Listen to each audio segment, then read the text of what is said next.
The bullet shattered the hospital window 3 inches from Jennifer Melendez's head. Glass exploded across the corridor as she dropped to the floor, her heart hammering against her ribcage like a prisoner desperate for escape. Around her, nurses screamed and patients dove for cover. But Jennifer's eyes were locked on the man sprinting toward her through the chaos, the same man whose lips had branded hers just hours ago. Kong Chi's son moved like liquid death, his long hair whipping behind him as he fired back at the pursuers flooding through the emergency room entrance. His neck tattoos seemed to writhe in the fluorescent lighting, dragons coming alive across his skin. "Get down," he roared, and Jennifer didn't hesitate. She crawled behind the nurse's station as another volley of bullets tore through the medication charts above her head. Her blue scrubs were already stained with blood from the 3 surgeries she'd completed that afternoon, but now fresh crimson splattered across the fabric as Kong Chi took down 2 attackers with precise headshots. This couldn't be real. This couldn't be happening. 6 hours ago, Jennifer had been washing her hands, exhausted but satisfied with another day of saving lives at Seoul International Hospital. 6 hours ago, her biggest worry had been wiring enough money to Lagos for her father's treatment. 6 hours ago, she'd been normal. Then he kissed her. The memory sent electricity crackling down her spine even now, even with death raining down around them. When Kong Chi had yanked her against that wall, when his lips crashed into hers with desperate urgency, something inside Jennifer had awakened. Something ancient and terrifying and impossibly right. She hadn't kissed anyone in 4 years. Not since Marcus died 3 months after their first kiss. Not since David before him, gone within weeks of their relationship starting. Not since she'd realized that everyone who touched her lips eventually stopped breathing. But Kong Chi was still here. Still fighting. Still alive. "Jennifer." His voice cut through the gunfire. "We have to move now." She looked up to find him standing over her, one hand extended, the other gripping a gun that smoked from recent use. His dark eyes blazed with something beyond fear, beyond survival instinct. Recognition. As if he'd been searching for her across lifetimes and finally found her. "I don't understand what's happening," Jennifer gasped, her voice breaking. "I know." He pulled her to her feet with surprising gentleness, despite the violence surrounding them. "I know, and I'm sorry, but they're here for you now. Because of me. Because I kissed you and she saw." "Who saw? Those men? That woman?" "My ex-fiancé." Kong Chi's jaw tightened. "Kim Jae-won. And she doesn't just want me back. She wants you dead." Before Jennifer could process that nightmare statement, the most beautiful and terrifying woman she'd ever seen stepped through the emergency room entrance. Kim Jae-won wore a white designer suit, already decorated with someone else's blood. Her hair fell in perfect waves around a face that belonged in magazines, but her eyes, God, her eyes were absolutely void of warmth. "There you are," Kim said in flawless English, her voice honey over broken glass. She held a gun casually, like it was an extension of her manicured hand. "The nurse who thinks she can steal what's mine. I don't even know him," Jennifer shouted, surprise giving her courage. "He kissed me without permission and dragged me into whatever insanity this is." Kim's laugh echoed off the hospital walls, cold and sharp. "Oh, sweet sister. You really don't remember, do you? They did their job well." "Sister?" The word hit Jennifer like a physical blow. She stumbled backward, and Kong Chi caught her, his arm wrapping protectively around her waist. "Don't listen to her," he murmured against Jennifer's ear. "She's playing mind games." "Am I?" Kim took 3 steps forward, and her guards flanked her like shadows given form. "Tell me, Jennifer Melendez, if that's even your real name, what's your first memory? Your very first one?" Jennifer opened her mouth to answer and found nothing there. She tried to reach back, past her time at Seoul International, past her arrival in Korea 2 years ago, past her nursing training in Lagos, but it was like grasping at smoke. The memories felt real but somehow hollow, like a movie she'd watched rather than a life she'd lived. Her voice faltered.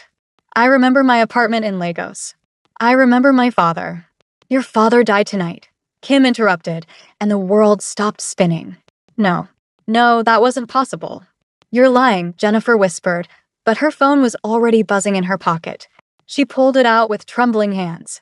15 missed calls from her sister Adiz. 3 voicemails. She didn't need to listen to know Kim was telling the truth. "How?" Jennifer's knees buckled. "He was stable. The treatment was working. I sent money 3 days ago." "Hearts just stop sometimes," Kim said with false sympathy. "Especially when someone decides they've outlived their usefulness. When keeping a man alive to maintain a nurse's fake backstory becomes too expensive." Kong Chi's grip on Jennifer tightened. You didn't. I didn't have to do anything. Kim examined her nails.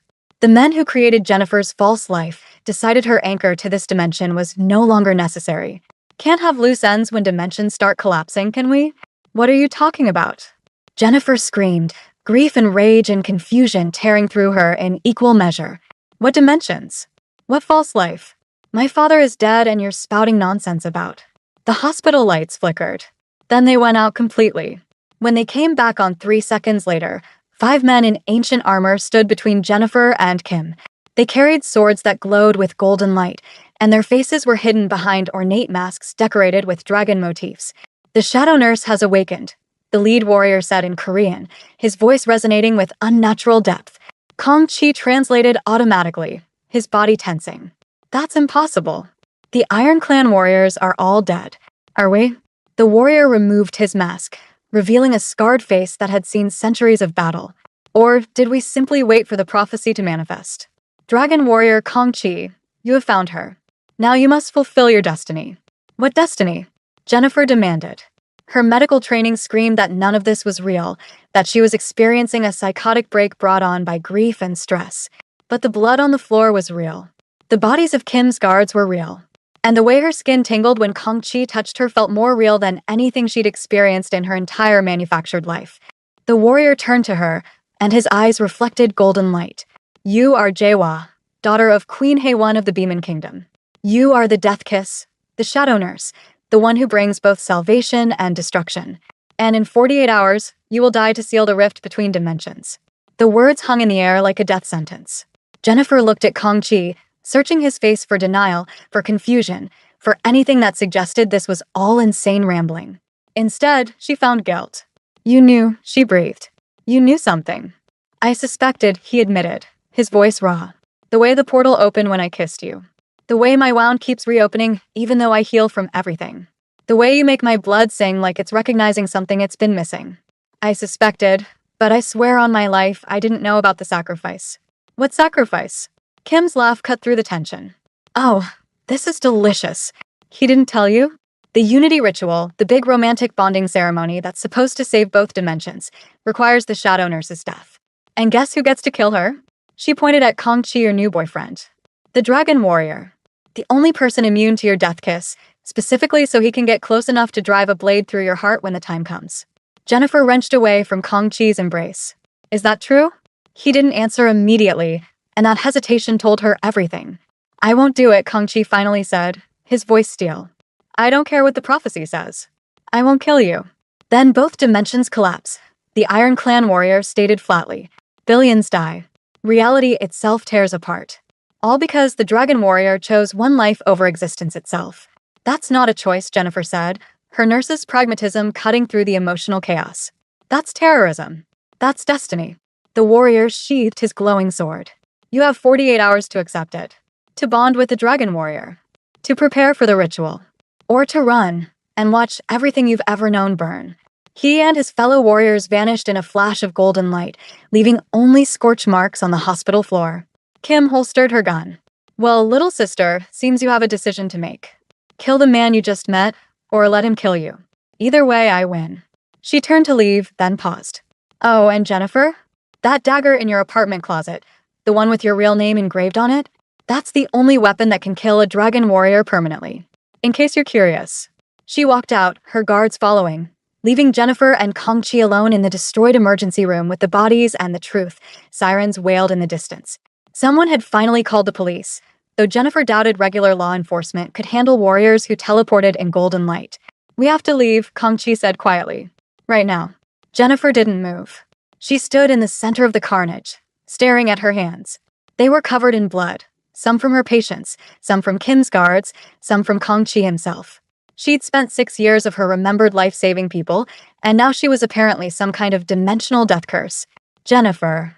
Kong Chi's voice was gentle. Please.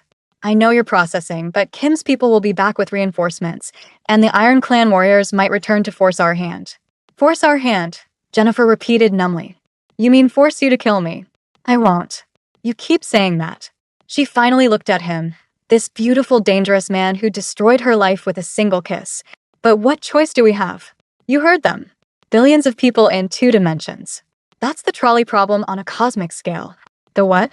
It's a philosophical thought experiment. A trolley is about to kill 5 people, but you can pull a lever to divert it to a track where it'll only kill 1 person. Do you pull the lever? Jennifer's laugh was bitter. I'm that 1 person, apparently. And you're the lever. Kong Chi crossed the space between them in 2 strides. He didn't touch her, respecting the new distance she'd put between them, but his presence was magnetic. Philosophy is for people with time to think. We have 48 hours. That's enough time to find another way. Is there another way? There has to be. His conviction was absolute, almost naive. I've spent my entire life training as a warrior. I've killed men who deserved it and men who didn't. I've done terrible things for what I thought was the greater good. But I won't sacrifice an innocent woman because some ancient prophecy says it's destiny. I'm not innocent, Jennifer said softly. Everyone I've ever kissed died, remember? Marcus, David, all of them. I killed them. You didn't know. Does that matter? They're still dead because of me. Because of what I am. She held up her hands again, watching blood drip from her fingers onto the hospital floor. Maybe the universe is right. Maybe I deserve to die. Kong Chi grabbed her shoulders then, and the moment his skin touched hers, golden light flared between them. It lasted only a second, but it was enough. Jennifer felt something ancient and vast unfold in her chest, like a door opening to a room she didn't know existed. Don't you dare, Kong Chi said fiercely. Don't you dare give up. You're worth more than any prophecy. More than both dimensions combined. You don't even know me. I know enough. I know you worked 3 surgeries today when most nurses would have gone home after 1. I know you send money to your family, even though you barely make enough to survive. I know you risked your life to help a bleeding stranger who kissed you without permission. I know you're brave and brilliant and beautiful, and if the universe thinks it can just throw you away, then the universe is wrong. Jennifer wanted to believe him. God. She wanted to believe him so badly it hurt. But reality was a hospital full of dead bodies and a father in Lagos who'd never wake up. My father, she whispered. I need to call my sister. I need to. Her phone rang. Adi's name flashed on the screen. Jennifer answered with shaking hands. Ada, I'm so sorry. I was in the middle of... Jen. Her sister's voice was thick with tears and something else. Fear. Jen, where are you? I'm at the hospital. Ada, I'm so sorry about Papa. I should have been there. I should have. There were men here, Adiz interrupted. At the house. After Papa died. They were asking about you.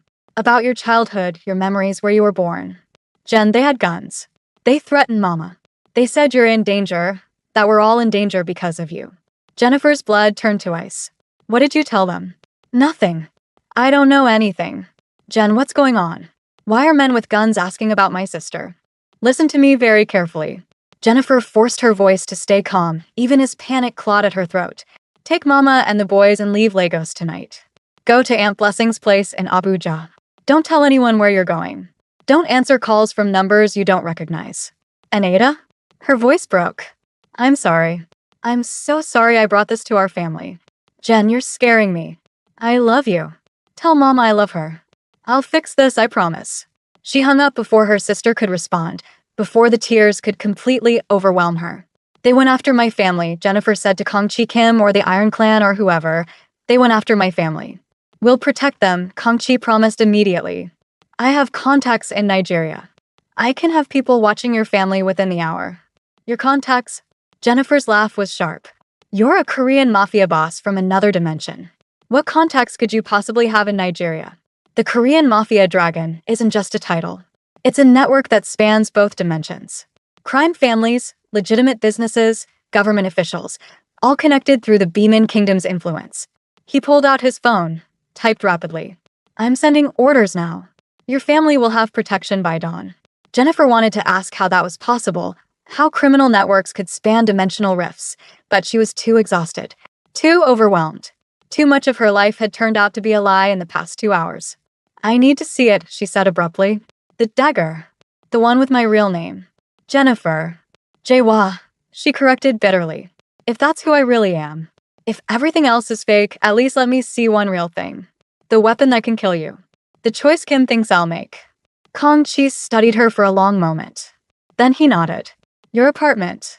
But we go carefully. Kim's people might be waiting.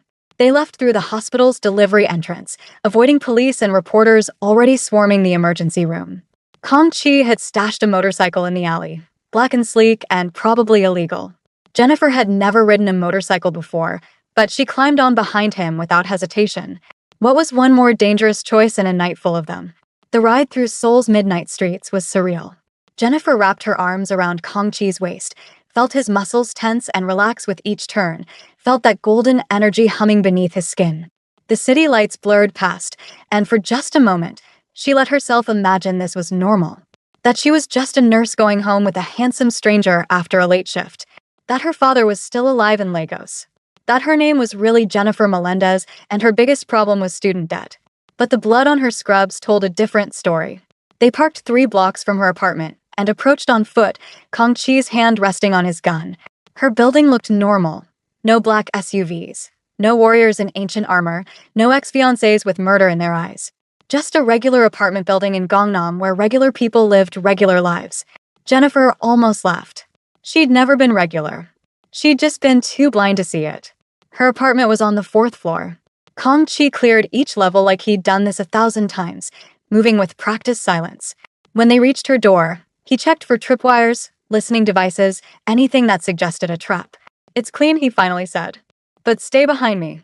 The apartment was exactly as she'd left it that morning. Coffee mug in the sink, medical textbooks scattered on the couch, laundry waiting to be folded.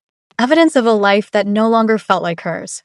Jennifer walked to her closet like she was moving through a dream. She'd lived here for 2 years and never once noticed the wooden box pushed to the back behind her winter coats. How was that possible? Had it always been there, hidden by some kind of dimensional magic? Or had someone planted it tonight? The box was simple, unadorned except for a symbol carved into the lid, a dragon eating its own tail. "That's the Ouroboros," Kong Chi said quietly. "The symbol of the Beeman Kingdom. Eternal cycle.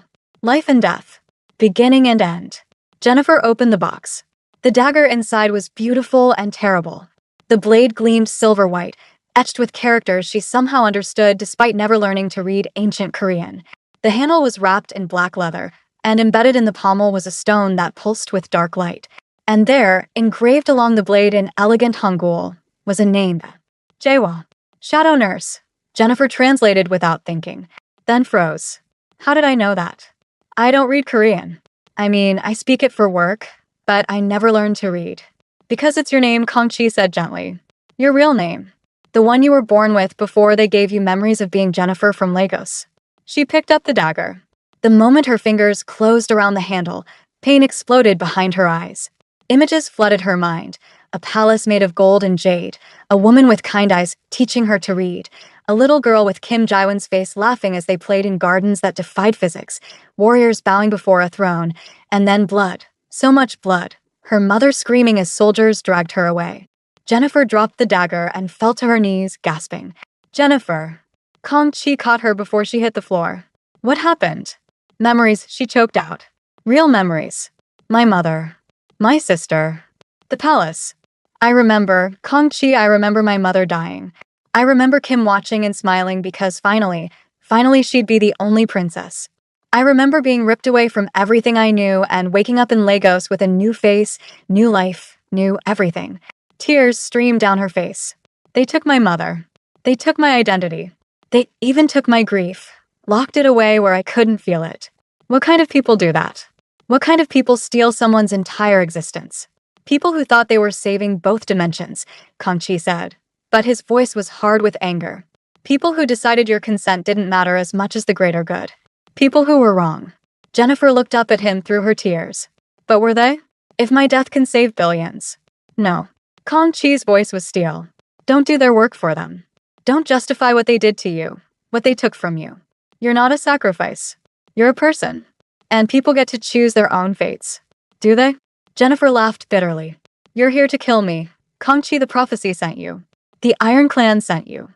Your father sent you. Don't pretend I have a choice." "You do," he insisted. "We both do. We can run. We can fight. We can find another way to seal the rift. In 48 hours? In 48 minutes if we have to." He helped her to her feet, his hands warm and solid on her arms. "I told you before, I've done terrible things. But I won't add your name to that list. I won't." Jennifer wanted to believe him. But she'd also picked up that dagger and felt how perfectly it fit her hand. She'd seen the future it promised. Quick, Clean, purposeful. One death to prevent genocide on a cosmic scale. Wasn't that what doctors did? Triage. Save the many by sacrificing the few. What are you thinking? Kang Chi asked, reading the calculation in her eyes. I'm thinking that I became a nurse to save lives, Jennifer said slowly. And now I can save more lives than any nurse in history. All I have to do is die. Don't. His grip tightened. Jennifer, look at me. Don't make yourself the villain's tool. The villain? She pulled away from him, picked up the dagger again. This time the memories didn't overwhelm her. They settled into place like puzzle pieces, finally finding their spots. Which villain? Kang Chi? Kim, who watched her mother be used as a weapon and her sister be erased from existence. The Iron Clan elders, who are trying to prevent dimensional collapse. Your father, who's trying to save his world. Who's the real villain in this story? The people who took away your choice, Kang Chi said firmly. The people who decided your life was worth less than their plans. That's who. Before Jennifer could respond, her apartment windows exploded inward. Kang Chi shoved her behind him as three figures crashed through the glass. But these weren't Kim's guards or Iron Clan warriors. These were something else entirely.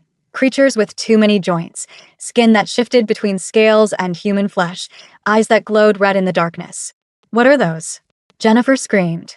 My son, Lord Kang Dae-young said in Korean. You've brought her. Excellent. Beside him stood Kim Jae-won, and seeing her here made Jennifer's stomach drop. This was a collaboration. The ex-fiancé and the father, working together. Surprised? Kim asked, reading Jennifer's expression. Don't be. The enemy of my enemy is my temporary ally. Until you're dead, anyway. Then I'll kill him too. Ambitious, Dae-young said dryly.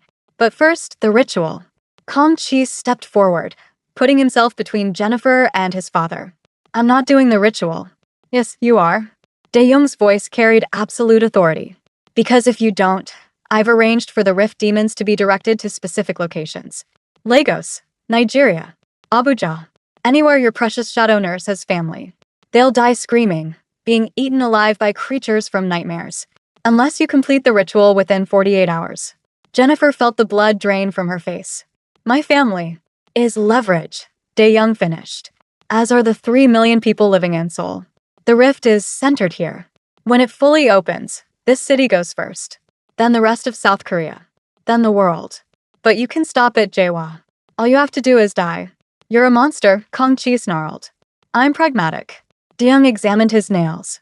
And I'm not alone in this assessment. Tell them, Kim. Kim stepped forward, and for the first time, Jennifer saw genuine pain in her sister's eyes. The dimensional collapse isn't theoretical. It's already started. Those demons in your apartment?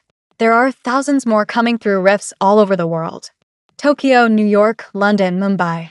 Every major city is under attack. Governments are scrambling to respond, but conventional weapons don't work. Only Demon Kingdom magic can fight them. So this isn't just about revenge, Jennifer said slowly. You're not just doing this to hurt me. Oh, I absolutely want to hurt you, Kim said honestly. You got everything I deserved. Mother's love, the prophecy, the dragon warrior's affection. But I also want to live. I want my world to survive. And if that means my annoying little sister has to die, well, that's just good fortune on my part. Jennifer looked at Kang Chi. She's telling the truth about the collapse. I know. His voice was strained. I can feel it. The dimensional barrier is like paper now. By tomorrow, it'll be tissue. By the deadline, nothing. Then we don't have a choice. There's always a choice, Kang Chi insisted, but Jennifer heard the desperation underneath. No. Jennifer stepped around him, faced Dae-young and Kim directly. There isn't. Not really. This is exactly what they said, the trolley problem. Kill one person or let millions die. I'm a nurse. I understand triage. I understand sacrifice for the greater good. Jennifer, don't. It's Jae-won, she corrected gently. And I remember now. I remember who I was supposed to be. The prophecy didn't choose me randomly. I was born for this. Trained for this, probably, before they wiped my memories. My mother sent me away to protect me, but she knew I'd come back. She knew I'd complete the ritual when the time came. Your mother was a fool, Kim spat. She thought love mattered more than duty. Look where that got her. It got me, Jennifer shot back. It got me 23 years of life I wasn't supposed to have. It got me a chance to be normal, to be happy, to save lives instead of being a weapon. That's worth something. She turned back to Kang Chi, and her heart broke at the devastation on his face. I'm sorry. I know you want to find another way. But we're out of time, and I can't let millions die because I'm afraid. It's not about fear, Kang Chi said hoarsely. It's about love, Kang Chi finished. It's about refusing to accept that loving you means killing you. That can't be how this ends. Sometimes love means letting go, Jennifer said, and she meant it, even as it destroyed her to say it. Sometimes it means making the hard choice so the person you love doesn't have to. Touching, Dae-young interrupted. But we're running out of time. The ritual requires preparation. 3 hours of ceremonial binding, the exchange of vows, the convergence of energies. We need to begin now if we want to complete it before dawn. Why dawn? Jennifer asked. Because that's when the rift fully opens, Kim explained. When both dimensions occupy the same space simultaneously. It's the only moment when the unity ritual will actually work. Miss the window and we're all dead anyway. Jennifer did the math. 3 hours for the ritual, and it was almost 4 in the morning now. They'd reached dawn right at the deadline. Fine, she said. I'll do it. No. Kang Chi grabbed her arm, and golden light exploded between them, so bright that even Dae-young flinched. No, I won't let you. There has to be another way. There has to. What if there is? Everyone turned to see a new figure emerging from the shadows at the edge of the observation deck. She was ancient, skin like cracked leather, hair white as moonlight, eyes that had watched civilizations rise and fall. She wore robes that shifted between solid and smoke, and around her neck hung a pendant identical to the stone in Jennifer's dagger. Who are you? Dae-young demanded. I am Grandmother Hua, the woman said in a voice like wind through dead trees, the last of the original seers who created the unity ritual. And I'm here to tell you that you've all been interpreting the prophecy wrong. Kim laughed. Of course. The mysterious old woman arrives at the last minute with secret knowledge. How convenient. Believe me or don't, Grandmother Hua shrugged. But if you proceed with the ritual as planned, both dimensions will collapse anyway. That got everyone's attention. Explain, Dae-young commanded. The unity ritual was never about sacrifice, Grandmother Hua said, moving to stand beside Jennifer. It was about balance. The Shadow Nurse and the Dragon Warrior are two halves of one whole. Death and life. Destruction and creation. The ritual requires them to merge their essences. Yes, but not through death. Through true unity. You're saying the ritual won't kill her? Kang Chi's voice was desperate with hope. I'm saying the ritual as you've all understood it, the version my greedy descendants corrupted over centuries, will kill both of them and seal nothing. The real ritual requires something much harder than death. What? Jennifer asked. Forgiveness. Grandmother Hua looked at Kim. From a sister who's spent 23 years drowning in justified rage. Kim's face went pale. You can't be serious. I'm ancient and tired and completely serious. The rift didn't open because of dimensional instability. It opened because of you, Kim Jae-won. Your hatred, your pain, your absolute refusal to forgive your sister for being born. That's what's tearing reality apart. You've been channeling dark magic for years, feeding on your rage, and it punched holes in the dimensional fabric. That's impossible, Kim whispered. Is it? Look at yourself. Look at what you've become. The demons respond to you. The rift widens when you're angry. You're not just a victim of the prophecy, Kim. You're the other half of it. The Shadow Nurse brings death, but you're the one who decides who dies. Kim staggered backward, and for the first time, Jennifer saw her sister not as a villain, but as a broken girl who'd never recovered from their mother's death. I watched her die, Kim said, tears finally falling. I watched the Iron Clan execute our mother, because she loved a human, because she had you. They made me watch to teach me a lesson about duty and bloodlines and all the things that matter more than love. I was 7 years old, and they made me watch. I know, Jennifer said softly. I saw it in my recovered memories. I saw you standing there, trying not to cry, trying to be strong. And I saw you blame me instead of them because it was easier than accepting that the people you trusted were monsters. I should have protected you, Kim sobbed. You were my baby sister. I should have helped Mother get you out. But I was scared, and I was angry, and by the time I realized what they were going to do to her, it was too late. So I blamed you instead. For 23 years, I blamed you for surviving. Jennifer crossed the observation deck and did something that terrified her more than facing demons or accepting death. She opened her arms and pulled her sister into an embrace. Kim resisted for exactly 3 seconds before collapsing into Jennifer's shoulder, 23 years of grief and rage and guilt finally finding release. I forgive you, Jennifer whispered. For everything. For hating me. For hunting me. For threatening my family. I forgive you. I don't deserve it, Kim choked out. No one deserves forgiveness. That's why it's called grace. Golden light erupted from both of them, but this time it wasn't violent. It was warm and healing and absolutely transformative. The binding runes around the observation deck began to crack and fade. The rift demons howling in the streets below suddenly fell silent. Impossible, De Young breathed. The sisterly bond is sealing the rift on its own. Not quite, Grandmother Wa corrected. It's beginning the seal. But to complete it, the Dragon Warrior and the Shadow Nurse must still perform the Unity ritual. Just not the version you imagined. She turned to Kongqi and Jennifer. The true ritual is simple. Stand together, hold hands, and choose each other. Not because prophecy demands it. Not because dimensions will collapse. But because you want to. Because love, freely given, is the only force powerful enough to bind reality itself. Kongqi looked at Jennifer, and she saw everything in his eyes, fear and hope and desperate longing. Is this real? Or is this just another manipulation? Does it matter? Jennifer asked. We're here. We're alive. We have a choice. So I'm choosing you, Kongqi, not the Dragon Warrior. Not the prophecy. You. The man who promised to find another way and actually did. The man who fought for me when everyone else wanted me dead. The man who saw me as a person instead of a sacrifice. I choose you too, Kongqi said, his voice breaking. Jaewa. Jennifer. Whoever you decide to be. I choose all of you. They joined hands, and the golden light that had been flickering between them all night finally stabilized. It grew and spread, encompassing Kim, Grandmother Wa, even Daeyoung, who watched with something like shame on his ancient face. The light spread beyond the tower, across Seoul, across Korea, across the entire world. And in the Beeman Kingdom, the same light was spreading, two dimensions finally harmonizing instead of tearing each other apart. Jennifer felt the change in her blood. The death kiss curse was lifting. The Shadow Nurse identity was integrating with Jennifer Melendez, two lives becoming one whole person. She was both and neither, and for the first time in her life, both lives, she felt complete. It's working, Grandmother Wa said with satisfaction. The rift is sealing. The demons are returning to their realm. Reality is stabilizing. And all it took was two people choosing love over duty and one sister finally letting go of hate. What happens now? Jennifer asked. Do I go back to being a nurse? Do I stay Jaewa? Do I remember both lives? You get to decide, Grandmother Wa smiled. That's the gift of surviving the prophecy instead of dying for it. You get to write your own story now. The sun was rising over Seoul, painting the city in shades of gold and pink. The nightmare was ending. Reality was saved. And against all odds, everyone was still alive. Well, almost everyone. Dion clutched his chest and fell to his knees. What's happening? The ritual requires balance, Grandmother Wa said without sympathy. A life must still be given.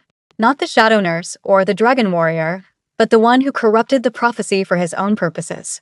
The one who was willing to murder his son's soulmate to maintain power. You Ding. You're the sacrifice. No, Kongqi said, but his voice lacked conviction. His father had manipulated him, used him, turned him into a weapon. Part of Kongqi wanted this. I accept, Daeyoung said quietly. I accept this fate. Perhaps it's what I've deserved all along. He looked at his son. I'm sorry, Kongqi, I wanted you to be great. I wanted you to be the savior. I forgot to let you be human. Then he was gone, dissolving into golden light that flowed into the soul dawn. Kim wiped her tears and stepped back from Jennifer. So what now? We're sisters who tried to kill each other. Hallmark doesn't make a card for this situation. We figure it out, Jennifer said. We have time now. We have choices. We can be whoever we want to be. I think I want to be someone who doesn't run a crime syndicate, Kim admitted. Maybe someone who actually helps people instead of hurting them. I know a good hospital, Jennifer offered. They're always looking for administrators. And you speak 6 languages and can organize a military strike in under an hour. Those are transferable skills. Kim laughed, a real laugh this time. Are you seriously offering me a job? I'm offering you a second chance. Same thing Mother gave me. As the sun fully rose, Grandmother Wa began to fade. My work here is done. The prophecy is fulfilled, just not how anyone expected. That's the thing about prophecies. They're less about predicting the future and more about giving people the courage to create it. She looked at Jennifer and Kongqi one last time. Love well. Live fully. And maybe name your first daughter after me. I've always liked the name Wa. Then she was gone, leaving just the 4 of them on the observation deck of Namsan Tower. So Kongqi said, still holding Jennifer's hand. What do we do now? Jennifer thought about her apartment full of demon ichor and broken windows. She thought about her family in Nigeria who still thought she was just a nurse. She thought about the hospital full of patients who needed her. She thought about this man beside her, this dragon warrior who'd chosen her over destiny. Now we go get breakfast, she decided. And then we figure out how to explain to my family that I'm actually an interdimensional princess who was prophesied to die but found a loophole through the power of sisterly love and aggressive therapy. That's going to be a long conversation, Kangchi noted. Good thing we have time now. They left the tower together, two sisters, one dragon warrior, and Soul waking up below them, unaware of how close it had come to oblivion. The rift was sealed. The demons were gone. The prophecy was fulfilled. And Jennifer Melendez, also known as Jaewa, Shadow Nurse, and Princess of the Demon Kingdom, got to live, got to choose, got to write the next chapter of her own story instead of being a footnote in someone else's prophecy. That felt like the real miracle. At a small breakfast restaurant in Itaewon, they sat in a corner booth. Unlikely family forged through prophecy and pain. Kim ordered enough food for 6 people. Jennifer got her usual coffee and toast, and Kangchi just stared at the menu like someone who'd forgotten what normal life looked like.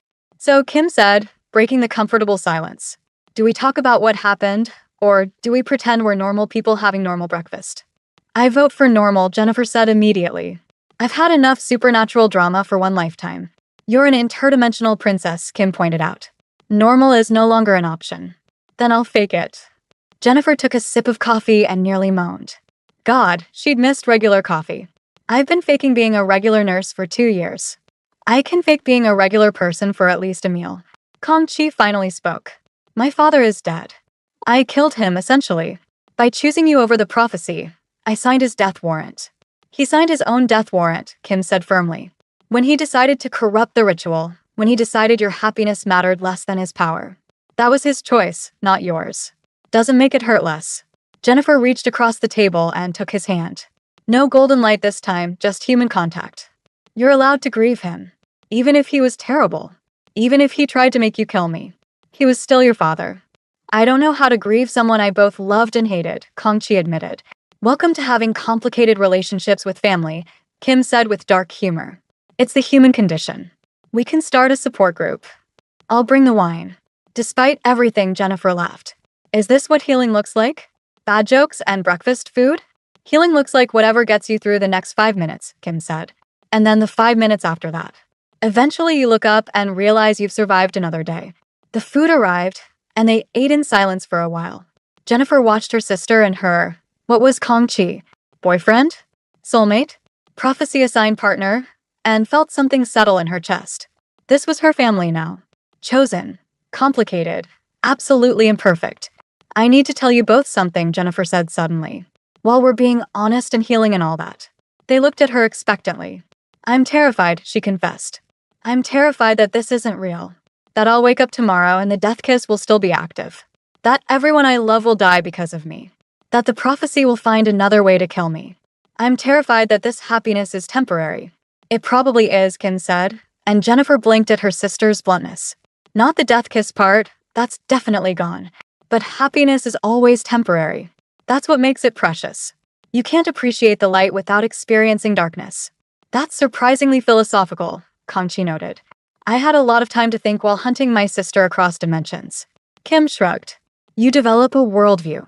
Jennifer squeezed Kangchi's hand. "What about you? What are you feeling right now?" "Grateful," he said simply. "Grateful that you're alive. Grateful that we found another way. Grateful that I don't have to spend the rest of my life haunted by your death." He paused. "And also confused. I was raised to be a weapon. A dragon warrior. And now I'm just a man. I don't know how to be just a man." "You learn," Jennifer said. "Same way I'm learning to be both Jennifer and Jaewa. Same way Kim is learning to be something other than an angry ex-fiancé." "Hey," Kim protested. "I was a very accomplished crime boss too. Don't minimize my achievements." "Were?" Kangchi caught the past tense. Kim looked down at her plate. "The Demon Kingdom's power structure collapsed when Daeyoung died. The Iron Clan is in chaos. Most of my contacts have either gone underground or switched allegiance. And honestly," she looked up, and her eyes were clearer than Jennifer had ever seen them. "I'm tired. I'm tired of being angry. I'm tired of hurting people. I'm tired of being the villain in everyone's story, including my own." "So what will you do?" Jennifer asked gently. I don't know. Maybe I'll actually try that hospital administrator job you mentioned. Maybe I'll go back to Nigeria with you and meet your family. Maybe I'll just exist for a while without a grand plan or a revenge scheme. Kim smiled, and it transformed her face. Maybe I'll just be Kim. Not Kim Jaiwon, crime boss and dimensional threat. Just Kim. Just Kim sounds nice, Jennifer said. They finished breakfast as the sun climbed higher over Seoul. Around them, the city continued its morning routine, unaware that 3 people in a corner booth had just saved 2 dimensions and rewritten prophecy itself. When they finally left the restaurant, Kong-chi pulled Jennifer aside. Can we talk? Just us? Kim made an exaggerated gesture of giving them space. I'll go terrorize the hospital board with my resume. You two do your romantic protagonist thing. When they were alone, Kong-chi took both of Jennifer's hands in his. I need you to know something. When I chose you over the prophecy, over my father, over both dimensions, that was an impulse. That wasn't the bond or the ritual or destiny. That was me. Just me. Choosing you. I know, Jennifer said softly. Do you? Because I need you to really understand. If the choice comes again, if the universe demands your death for some cosmic purpose, I will choose you every single time. I will let worlds burn before I let anyone hurt you. Jennifer felt tears prick her eyes. That's actually kind of terrible. In a romantic but morally questionable way. I'm a reformed mafia boss from another dimension. Moral ambiguity is kind of my brand. He smiled, but his eyes were serious. I'm just saying, don't expect me to be noble if it means losing you. Good. Jennifer pulled him close. Because I'm not planning on dying anytime soon. I've got too much to do. Patience to save. A family to reconnect with. A sister to get to know. And a dragon warrior to thoroughly corrupt with Netflix and junk food. Is that corruption? Kong-chi asked, amusement dancing in his voice. You've been living in another dimension fighting demons. Trust me, American reality TV will blow your mind. He kissed her then, properly, without prophecies or dimensional rifts or death curses hanging over them. Just 2 people who'd found each other in the chaos and decided to hold on. When they finally broke apart, Jennifer was smiling. We should probably figure out living arrangements. My apartment is destroyed, and I'm guessing yours is in another dimension. We could find something together, Kong-chi suggested carefully. If you want. No pressure. I know we've only known each other for 24 hours. 24 hours where we saved 2 dimensions, defeated a corrupted prophecy, and rewrote destiny itself. Jennifer pretended to consider. Yeah, I think we can handle being roommates. Just roommates? Well, maybe roommates with increasingly romantic benefits. Kong-chi laughed, and the sound was so genuine, so free, that Jennifer fell a little more in love right there on the Seoul Street corner. This was her life now. Complicated, supernatural, absolutely insane. But hers. Finally, completely hers. 3 weeks later, Jennifer was back at Seoul International Hospital, finishing her shift. The emergency room had been rebuilt. The bodies from that terrible night had been explained as a gang incident. Life had returned to something approaching normal. Except Jennifer wasn't normal anymore. She saw the dimensional rifts before they opened now, helped seal them before demons could come through. She trained other nurses in the Beeman Kingdom's healing magic. She visited her family in Nigeria and actually told them the truth. All of it. They took it surprisingly well. Her mother just said, I always knew there was something special about you, Jen. I'm glad you finally figured it out too. Kim was working at the hospital now, managing operations with ruthless efficiency and only occasionally threatening to stab people who annoyed her. They were slowly, carefully building a relationship. It was messy and complicated and absolutely worth it. And Kong-chi was teaching martial arts to kids in Gangnam, finding peace in creation instead of destruction. He and Jennifer were taking things slow, learning who they were as people instead of prophecies. But every night, he walked her home from the hospital. Every night, they chose each other again. Because that's what love was, Jennifer had learned. Not destiny or prophecy or cosmic forces aligning. Just 2 people choosing each other. Every single day, even when it was hard. Especially when it was hard. Her phone buzzed. A text from Kong-chi. Dinner tonight? I found a Nigerian restaurant that makes jollof rice. Want to see if it's as good as your mother's? Jennifer smiled and typed back. Nothing is as good as my mother's. But we can try. Then she added, I love you. His response came immediately. I choose you too. And really, what more could anyone ask for? If this story touched your heart and kept you on the edge of your seat, please smash that like button and subscribe for more incredible stories that blend romance, action, and the supernatural. Drop a comment below telling us what you think happens next. Will Jennifer and Kang-chi face new threats? Will Kim fully embrace her redemption arc? Your support means everything, and we can't wait to bring you more dimensional adventures. Hit that notification bell so you never miss an update, because trust us, this story is just beginning. Part 2 is coming soon, and you won't believe the new prophecy that's about to shake their world. Like, subscribe, and comment right now. Let's build this community together.